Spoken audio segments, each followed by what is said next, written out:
It's Maura Allard of Wind, Water, and Wisdom. I happened to pull a card and it got my brain going, so I thought I'd do a quick video on my thoughts. I pulled it from the Dream Weaver's Oracle by Colette Baron Reed. The card is underneath the lizard's skin, and I just love her decks. I underlined a couple of things that popped out of me. Be willing to let go of everything you know that impedes your progress. Those things you need to release are hindering that flexibility you need to be in the world. Who are you becoming? The one who is not afraid of shedding the skin of the past to embrace the dream of your future. So profound. So hard to do some days. So I thought I'd talk a little bit about fear of letting go. And before I do, I just want to preface, this is in no way to take the place of anybody who suffers with chronic anxiety, mental illness. They obviously need to be treated via therapy or medication. I am a child of a mother who had mental illness that was not treated. I wish it was. The saddest thing for me to see were all the self-help books after she passed that she owned and all of the words underlined. So she had the knowledge, but putting them into practice was impossible because she really needed help. So I'm never trying to negate that because it's real and people need medication and therapy to get through things at times in their life and maybe their whole life. But back to fear. False events appearing real. I say that to myself all the time whenever I go into fear. These are false events appearing real. Your plane probably is not going to crash. Your train is probably not derailing. You're probably not getting in a car accident. Your child is probably going to do great at college. I told myself every day they were in the library studying. No idea what they were doing. That's what I told myself. So I trained my brain until I had to know otherwise. I spend a lot of time trying to stay in the present moment, to stay out of the fear or one foot, getting excited and one apprehensive that the shoe's going to drop. I have worked diligently on this because I don't like staying in a status of fear. I also don't want to manifest from a place of fear. For example, in 2020, I uttered the words, "I need a break." 2 hours later, I broke both my arms. I manifested the break, not the break I wanted, but I manifested a break. So I never want to manifest from a place of fear or stay in a place of fear because it's not good for my energy or any of our energies. So what do you do when you get that monkey brain or, that worst case scenario thoughts that we all have?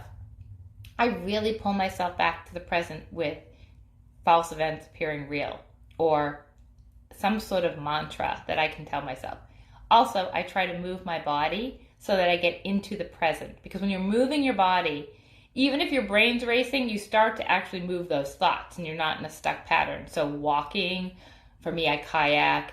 I like to walk. You can do Pilates. You can do yoga. You can do any sort of movement that gets your brain going. Even if the thoughts keep going, you actually start to work through the process because you're grounding as you're doing those exercises.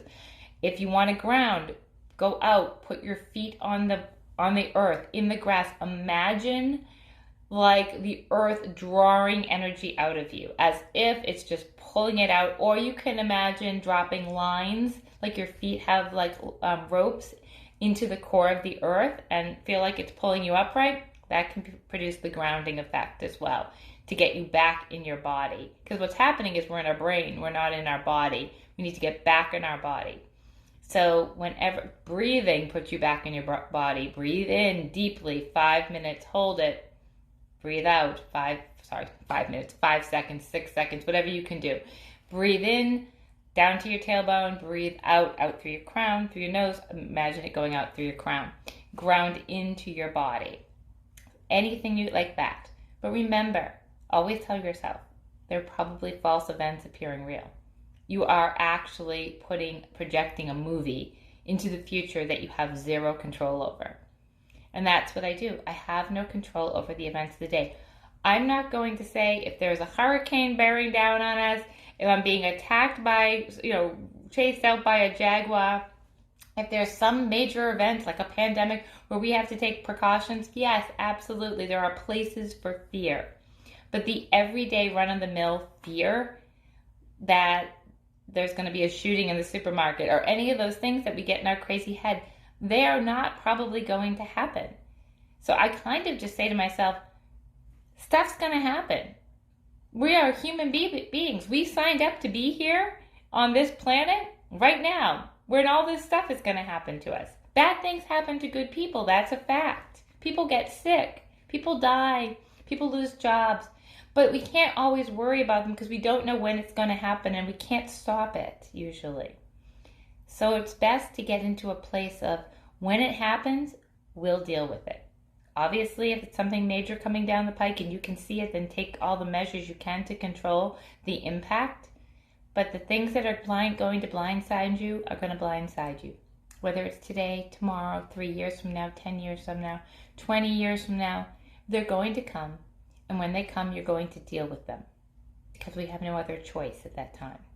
But there's no need to spend time worrying about something that we don't know when it's going to happen. If you ever want to talk about techniques or practices or how to, put this into motion, I'd love to chat with you. Also, another way is tell a friend, tell a trusted friend what your thoughts are. Text them. I'm the crazy person, and I really am like in my head, and I'm all worried about whatever. Tell me I'm crazy. Lighten it up. Cut it in half. Share your anxiety with somebody. They'll talk you down. A good friend always does. Have a great day.